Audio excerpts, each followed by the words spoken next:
Namaskar and good afternoon.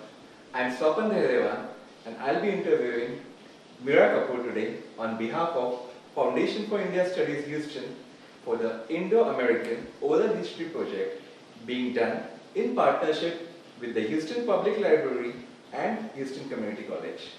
Namaskar Meera ji, welcome to the studio. Thank you. Let me just start with you. Tell me, how did you come to America? How I came to America? And what age that was? I came to America, I actually got married in 1970. That time, I didn't know my husband had a green card already, he had a visa. And so you didn't know about it? I didn't know about that. So after marriage, I was told that, hey, we're leaving for America. I said, That's a I shocker. had a very good job. I was working at CSIO, that's Central Scientific Instrument Organization. It's a federal job. So I had a very good job. So I'm saying, okay, we have to leave, we have to leave. Then I found out from my mother-in-law that we were supposed to get married like a year later. But she told him, you can go to America if you get married now. You cannot go without getting married. So it was like, oh, we got married early. We came, I was 22 and a half, he was 23. When we came here, when we got married. So did you come to Houston directly or somewhere else? No, we came to New York. What happened, we both went, after marriage, we were supposed to come both together. At that time, it was easy to get visa. Exactly. So we came here getting the visa and got pregnant. And my mother-in-law said, you can't go unless you have the baby here. You can't go out there and have a baby there alone. So we delayed. So we delayed till he was born on May 7, 1971. Then Umesh left a few days later. Then I joined him in 1972, January 1972. That's where my journey started. That's almost 44 years. Exactly, 44 years, boy, right, matured here. And I had 8 months old baby. Bobby was born, so I brought him with me, traveling along with the baby, and I was like, okay, let's see what happened, but we made it. So Bobby is the elder one, so Yes, do you have any other, does he have any siblings? Yes, I have the younger one. He was born here in Houston in 1977. So the older one, when Umesh came here, he started studying, he came to New York. So he started studying masters as well as working. And so when he finished his masters, the time in New York was bad. 1975, the economy was not good. So we ended up, he was looking for a job. So one of his friends got a job at University of Houston as a professor. So he called me, he said, there's so many jobs here, just come on down. So he came down, and the first interview he had, he got the job. So he started his journey with University of Houston and retired with them. Wow, wow. So was it a cultural difference coming down from back from India, then directly to New York, the upstate, and down over here, the downstate, which is basically Texas, the rough country? When I was in New York, didn't feel not that much difference, because I grew up in Shimla with no relatives. It was pretty much with non-Punjabis. So it was like, we were used to be having a different environment. So it was easy to get, we had some friends, Umesh's friends were here. So it was easy to settle down in New York. But then when we had to move here, that was like, people said, oh my God, that's a cowboy country. Where are you guys going? It's going to be so hot. But we said, well, whatever the luck takes us, destiny is destiny. So if we have to go, so we moved down in 1976. That's a pretty long time. Yeah. Almost 40 years now. Exactly, 40 years. So basically, Meera ji, can you just tell me what exactly is your education background and occupation after coming down over here? Did you do something over here to pursue your education or job profile? Did you do something like that? Yes, I'm an electronics electrical engineer from Madras. Awesome. Women Polytechnic, graduated from there. And in India, you finish that, they give you apprenticeship, you work for a year. Then I got a job with, that was the time, there were very few females coming out as professional engineers. So I got a job right away with CSIO in Madras and started working there. It was a really good challenge because we were doing more electronic boards testing because it was a research place where we were working. And from there, when I got married in 1970, it so happened there was a branch in Chandigarh. Oh, okay. So I transferred myself to Chandigarh. So the Rose Garden setting? Yeah, Rose Garden setting, and Umesh had a job in New York, in Chandigarh. He'll tell you how he ended up in Chandigarh. But anyway, so I was there, and from there my married life started. I had Bobby in Chandigarh, he was born in Chandigarh. It was easy to work there, you know, get 3 months of maternity leave, took that time off, and meantime Umesh left. I went back to work. I left CSIO in November 1971. Okay.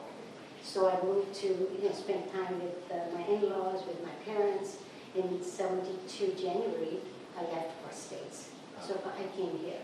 So having a position where you get so much respect there. Exactly. You have people to help you, peons would call, but I never called them. I always thought they were the best helpers. And they will do anything for you. And I was just lucky we had one guy, he was so young and very friendly. We did. And during that time, we had 1971 India War, yes. And we had curfews in Chandigarh. And blackouts. And blackouts. So we had to, Umesh was not there, I was by myself, my sister-in-law was there, but they were busy with their kids. So I would come and say, oh my God, how will I get milk for Bobby? He said, tell me, give me the list, I'll have everything for you. So you get so spoiled there, and I came here and I said, oh, okay, now I have to look for a job. So here I applied for a few jobs, found some lady to keep Bobby. So anybody you called, they said, do you have any experience in America? I said, give me the experience. I don't have it. But they don't, it was like, so one of my friends said, forget it, just take a temporary job. That's how everybody starts here. So I got a job with General Motors. That was the time in March they do proxies. So I ended up working there as 6 weeks work. But, like I said, sometimes you're lucky, you keep going, and my luck has been really good with me. I met this guy. He was a little bit older, senior guy, and he was in World War II. So he'd come and talk to me. I was in Bombay, I was in Rangoon, and talk about all that. So it was very interesting. And when I finished, he said, if I had a job, I will hire you first on the spot. But he said, I'll give you a letter. Wherever you apply, you will get a job. I said, okay. So he gave me the letter. Good credentials. Yes, good credentials. So I said, that's not what I want to do. I have to go back to college. So I went back to NYU College, and I certified. There was those days, the computer was coming in. So we were doing the key punching and writing reports. So I did the C programming at that time. And I learned from there, and I ended up working for FMC. That's a fiber group. They do FMC. They also have big equipments, but I wasn't there. Just a curious question. Since you said NYU, I'd just like to let our viewers know, 45 years back, what kind of fees did you pay at that point of time for the summer class or whatever you took? The thing, I don't remember, just because you're a student from overseas, I don't think they asked us too much fee at that time. It was very nominal fee. It's changed so much. At that time, the foreigners were coming, they wanted to get education. They were really encouraging us to go to school. Because the science was one thing, they were always limited. And the ones they knew you have such a good background and you want to apply for college.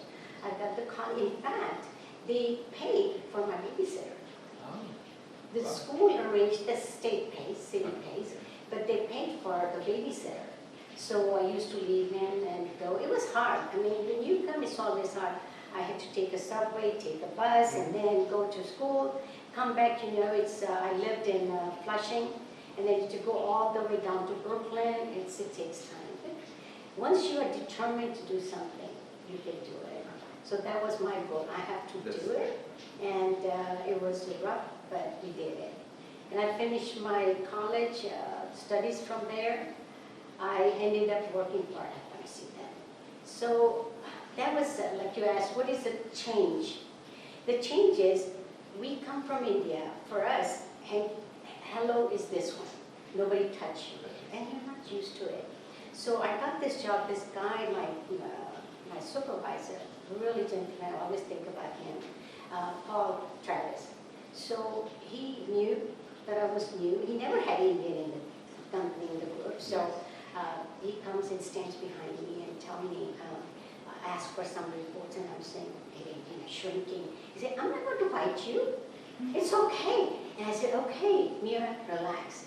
Go ahead with the flow, change it. And having a computer background, I was doing all their forecasting and pulling reports for them. So it's like a prestigious job even at that time for them. So from FMC, and like I said, 75 was not a good year. So they wrapped up and moved to Philadelphia. So I had to look for another job. He did the same thing. Yeah, I give you this letter. I am sorry you have to go, but wherever you apply, you get a job. So the destiny takes me to a law firm. They were looking for somebody who can mechanize their reports and forecast hours their lawyers spend on that. So I ended up working for a year with them. And there too, the experiences, I'm telling you, it's amazing. There was a lady, lawyer, she was a Jewish. Very nice, very hardworking. She used to come and talk to me and said, Meera, I just love your culture where you have arranged marriages. I am always around these guys. I don't know if they're after my money or they really care for me. So it was so funny to hear from someone that they appreciate Indian or Eastern culture. So then for them it was really good. Yeah. So after that, Umesh graduated in 75. And like I said, he was looking for a job. We ended up in Houston. Yeah. So my story starts in Houston. I came here and I was pregnant again. So we bought the house. I said, you know what, I have to find a job to kind of get the house approved. So I got a job with what was the company? Whitney Bush. Whitney Bush, oh, okay. Whitney Bush. I met this lady, oh my God, my supervisor was a sweetheart. I told her that I'm pregnant, I'm taking the job. She said, you know, all ladies get pregnant, don't worry about it. So she gave me the job. And again, they didn't find qualified people to do the job that I knew. They never had anybody who could keep punch, who could pull the reports for them, forecasting. That's all most of the company did. That was late 70s and no one was so computer savvy. Yeah, 76, right, yeah. 76, 77 I started working with them, and then I had Teddy. So I wanted to quit, but by law, you have to stay for a year. I said, okay, I'll stay for a year after he's grown up for a year. In between, University of Houston, that's where Umesh was working, he found a seminar where they were going to hire female engineers. So I said, well, he said, go and attend, see what they have. So I go there are Exxon, Shell, AT&T, all those companies. So I was kind of familiar with AT&T. Yeah. So I thought, why don't go with AT&T? So you had to pick one. There were so many, 10 companies, so I picked AT&T. Sent my resume to them. So basically you were the picker, not the company. No, that time was you were in demand. So it was like, okay, I'll take that one. So I applied for them, and then a month later, or maybe 5-6 weeks later, I get a call that you have a job. No letter, nothing. A call from the VP that we have a job for you. And I'm saying, my goodness, I told my boss, I said, well, they're giving the job. She said, you know what, if they don't keep you, come back to me. So I said, okay, I'll come back. That's very nice. Very nice. But you know, in 70s, America was very different. People came, they were all educated. Doctors, CPAs, engineers. So we had different outlook for them, for Indians. So it was really, really, they respected. That goes me towards the other question which I was going to lead to. Basically, you lived in Flushing, drove down to home to Brooklyn, and then in Houston as well. So how was it basically at that point of time, being as immigrants? Was there any racial, color, discrimination, male-female bias, gender bias, anything like that? Did you feel at any point of time? I did not. Okay. But I'm just saying, I know there must be. You were lucky enough. I was lucky enough, and good forbid, looked more like Spanish. So it was like nobody thought I was Indian or Spanish. Okay. But I didn't feel it. Like I said, I ended up, the type of jobs I was getting into, there were not that many females. Okay. So that helped me a lot. Okay. So I go to AT&T and I go first day, they gave me around, took me around, this is your job. It was all working on the computers, and that's where I got into Unix. So I started working for AT&T and worked there for 27 years. 27 years? 7 years. You retired from there? From AT&T. Wow, So, with a gold watch? I tell you, but it's one of the best companies to work at that time. I don't know about right now. They have changed because of 9/11, the restrictions are different. But for our time, you can spend any money you want. They'll send you to the schools. If you're a senior, you're a manager there, you have whatever you want to do.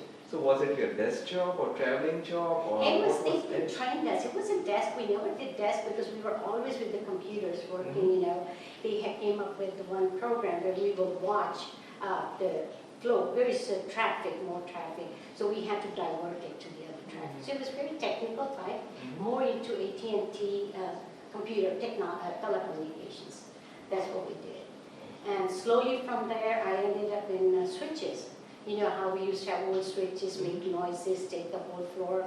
We changed it to the 5 crossbar. I'm showing the terms that, you know, people don't even remember. And then we came to the smaller units, which is now that we have.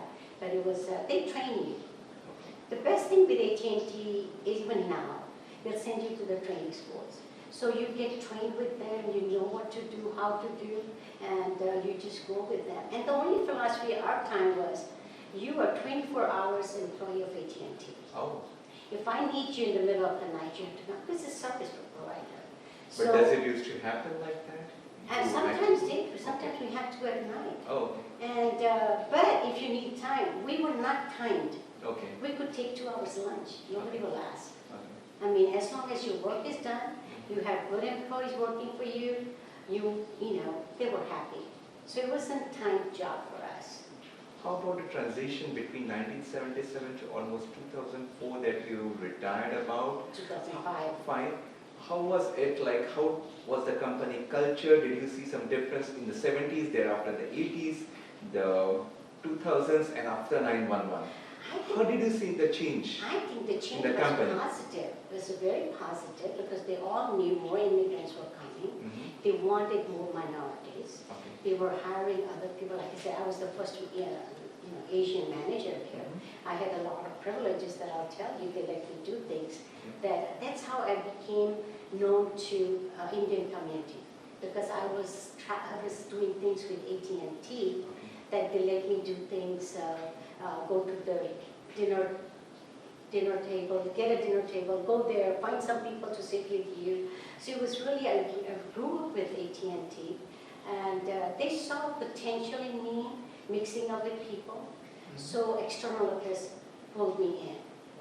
And they said, okay, we want you to work with us. So wherever there was an Asian request, Meera Kapur goes. Okay. So I became. So that is how you got involved with the local communities, or with the culture centers or something. I know I'll come to that topic later, more about your social networking and your social work towards our communities in Houston. Right. But that is what it led to, is it? It is, yeah.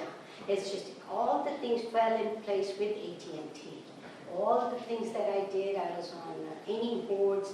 It was through AT&T, because they all knew she's AT&T employee, so they would request you to come. And that's how it worked. Before I move towards that question, can I have some more details about your family? How large is your family now? Okay, I have... you spoke about Bobby and Teddy. Yeah. So they are grown up, married, and well settled, must be? Bobby is a physician. He's actually the chief of emergency department in Miami. Awesome. So he was in Houston as well, wasn't he? He was director of Baylor College of Medicine. He was taught. BCM. He was at the Benton. So he did an excellent job, I think. They called him to be the chief of emergency department. Wow. So he went there. He moved there in September. Of 2015. Yes, and my daughter-in-law, she is also a post-doctor. She did from Notre Dame, and she has done in, I think it's the new terms they have, in chemical. So what she does, she works with a law firm, where they, before it goes to approve any product, any, medicine, so they go check all the chemistry, chemicals, what they have, and she does. So that's Jane Kapur is the daughter. And the younger one is Meera Kapur, and he is in LA, Los Angeles. He's a lawyer. Oh. So he's a partner. So your law firm work did make you have a decision to let him go towards law, I suppose. Yeah, you know, we never made anything. Okay. Kids made their own decision. Yeah, they made. I remember, it's funny, Hillary Clinton once made, when she was the first lady, she made a point that to raise a child, you need the whole town to raise a child. So our kids, I'm talking not just me, a lot of our kids were grown in that environment. They had social people, they had friends, they had parents. So they were, you know, just did what they thought was right. And I think they look at parents. They saw what parents are doing, they're so hardworking doing, so it just, they want to do something. So that's how they both picked their own field. One went to law, one went to physician as a doctor. And Teddy has a son, 5.5 years old. So that's the two boys. Awesome. So as we move towards your integration and your work towards the social things, what exactly did you do and how did you get involved with which organizations basically? Actually, I come and from... who was the motivator? Yeah, I actually come from yoga family. My father was a yoga instructor, guru, you know, they call it in India. My father-in-law was a guru. And today being a Guru Purnima, you would be saying? We did this one, we're going to do Havan this evening. Okay. That's the tradition. Okay. So what happened is, we both knew each other from growing up, me and Umesh. So we were involved in giving. You know, yoga is you teach free, you never charge anything, and if anybody comes to have a problem, my dad would give his own money to let them get healthy if they needed something. So we learned from our family, and I learned yoga from my father. I used to teach when I was in school. So yoga, asana, and pranayama. Both pranayama, yeah, hatha yoga and pranayama. So we also do some kriyas, which is not, I don't do here, because you have to have you know, so many lawsuits and all, I'm not afraid. But I do drink milk through water. Yeah, you know? And nose. Yeah, nose, yeah, I do all that. We do neti, topi, all that we do. But we don't teach that part. The only part I teach is hatha yoga with pranayama. That's what I've been teaching. So that was one thing I grew up with. And then when I came here, my whole involvement started with friends. Starting with, in Houston, I started with ICC. Oh, okay. I come here and said, we met Girish Pandya, he was the president of ICC. And then his co-worker was Mr. Vij, Bachchan Vij.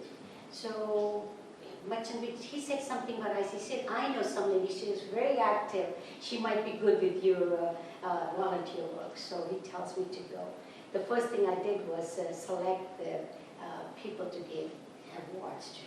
So I started working with them. Since that day, 78, till now, you know, I'm with ICC. So it was really giving back, working with them. So that was my own involvement with them. You were ICC president in 2000, on the millennium year. Millennium year. Okay. And that time, that's the year we bought land that's right now is India House. Yes, exactly. Great accomplishment with the community as well. Great.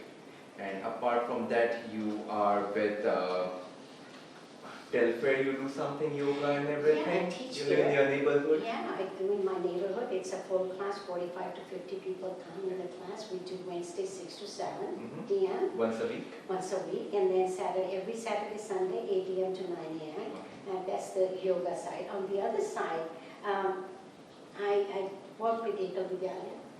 Talking about just cultural things. I was regional vice president, and the goal of that group is to raise funds for education for rural children in India. So very active, still working with them. Then Seva International. You work with me on that, so we all work on Seva International. And also you write some poetry, you read some poetry? Yes, I do. I read some poetry. My dad was a poet and writer, so I take his poems also, and I read those, and it's just something touches my heart, and I'm always there to read them and share with other people. So, as we are going towards the closing side of the interview, there are a couple of more questions which come to my mind are, how was your integration into the mainstream communities, being with cultural background? I know for sure both your sons-in-laws, those are from multiracial families.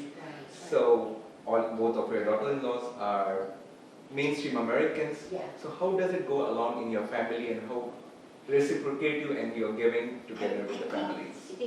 Once the boys go with someone, they get the idea that they like your culture and you like their culture. I think that's number one. So they did get that they respect both cultures, both religions. And my grandchildren, they say Gayatri Mantra every night. They call superpower mantra. So they say every night. So that's like, I think we all are human beings. As long as you get to know the people, there's not that much difference in them. So it's pretty much, merged with both cultures are merged right now, so religions are going. But I was going to tell you a few things I have. My political thing, like I said, my AT&T blessed me a lot. I was very active in Kathy Whitmer's in 1981. She was running for mayor of Houston. So we all females got so excited. We had to work with her. So I was very active with her campaign. So this is her inaugural thing that we kept. And 1982. 1982? Yeah, 81 we were volunteering. In 82, wow. We did that. We got this one. And then I was very active with Martha Wong. She is one of the first Asian very active in politics. State representative. Yeah, so she was my mentor and to bring me into politics. And in 1988, there was an event. It was the MC for the half of the convention of the Asian American Voters National Coalition. So she was the MC for the first half. After lunch, from lunch onward, I was the MC. So I got really good exposure to political side, got to know more council people. And I was also very active in 2008 with Hillary Clinton's campaign. And I do have a picture with her too. I hope she wins this year. So that's getting into one-time politics. You just get so absorbed with that. You love it and you do it. And also, I graduated from the Leadership 101 program of City of Sugar Land, which is an excellent program. They tell you all about how the city runs, the introduction to Sugar Land City. So it was a very good program. So I was really active with the political side of the whole thing. And then I have a few things to share. I was going to tell you, in April 2004, Honorable Mayor Bill White appointed me to the board of Houston Small Business Development Corporation. And HCCS. Yeah. So I was there on their board for 2 years. And then in 1998, I received the National Asian American Corporate Achievement Award from the Organization of Chinese American, OCA. Also, same year, received Certificate of Special Recognition from the City of Houston Council Member Martha Wong. And it's funny that she gave me this one. So this is my appreciation from her. And then when I was MC, we had this, I'm trying to remember which year I did that. This one here. This is the one we had the conference. And in that one, I was the MC for the half a day. I did that. Tried to make sure I remember things I have done. So after that, in 2002, I was also active with South Asian Chamber of Commerce. In 2002, I received the Outstanding Professional Woman Award from them. Wow. So I got that one. And in 2002, I was recognized as one of the 8 phenomenal women of former Girl Scouts in their Girl Scout 2002 annual report. So this is what they did. And they had 8 females in Houston City. And I am one of them. So got this one. When they gave us the award, it was getting awarded by them. So it was, you look so different. Oh, I know. Every picture made me look so different. And that was one. And then in 1988, I graduated from the Project Blueprint project of United Way of Texas Gulf Coast Leadership Program, and I served as the United Way Allocation Committee we used to go and assign how much money should go to each group, which group should get how much money. Then I also graduated for Leadership 2020, the Greater Southwest Houston Chamber of Commerce Leadership Program. So that was from my company. Again, they sent me to that group. In 2001 through 2007, I was on the director of the Asian Family Counseling Center. That's very active. They do a good job. That's where I met the mayor of Missouri City. He's a very good friend of mine, Alan Owen, so we stayed together. Alan Owen, yes. Yeah. So in from 2001 to 2007, I was on that counseling. In 1989, I co-charted. This is not my work, where I really made hard work there. In 1989, there's a group called Toastmasters. Yeah. That's where I met Nick Nickham, Dr. Nick Nickham. So we used to meet in Saks Fifth Avenue. It used to be downtown Houston, which nobody remembers now. So we used to go for Toastmasters classes there. Public speaking. Public speaking. After that, they closed that Saks. So me with another engineer with me, we decided to start our own company, charter. So we called our external affairs, we were starting a group. They said, okay, start it. So we started in 1989, co-chartered Toastmasters chapter called Telephone Talkers. It is still active. Telephone Talkers. And I also serve as the area governor of Toastmasters International. See, once you get working and then they keep promoting you, so became the governor, area governor. And I'm also past president of active member of Asian American Pacific Island. Let me say very slowly. APCA. That is AT&T's Asian Employee Group. It's national. So we have. So I chartered with that one because there were hardly opportunities for Asians here. But they were very active in California. They were active on the East Coast. So I said, we need to do something. So again, called my external affairs VP. She was a very good friend of mine. So she said, okay, Meera, start it. We'll come. So we started that one. And that's so active. If you go to Dragon Boat Race, they are there. And I'm still active with them. So that is an Asian group with AT&T. And there's another group called Houston 80-20 Asian American PAC. It's a political action committee. Yes. I was on their board for years. They want me to come back, but I don't have time. I'm just too busy. Exactly. Then I also was, like I said, I was representing AT&T as I was a member of Asia Society, Asian Chamber of Commerce, South Asian Chamber of Commerce, and Indo-American Chamber of Greater Houston. Remember, I used to come there. And I'm also past president of IEEE Communication Society, ComSoc. Not too many people, that's technical. Institute of Electronics, Electrical Engineers. And ComSoc is for the communication side. And then they had a big conference in Houston in 1993. I was member of the executive committee of GlobeCom. And it was held here in Houston, so I worked on that one. Then we had a group for engineers in our AT&T itself that was called Houston Society of Telephone Engineers. So we all used to be together, same concept, talk about what our telecom is doing, the institute with them. Then I also spent time with my boys, with the Boy Scouts. They both are Eagle Scouts, so I spent time with them.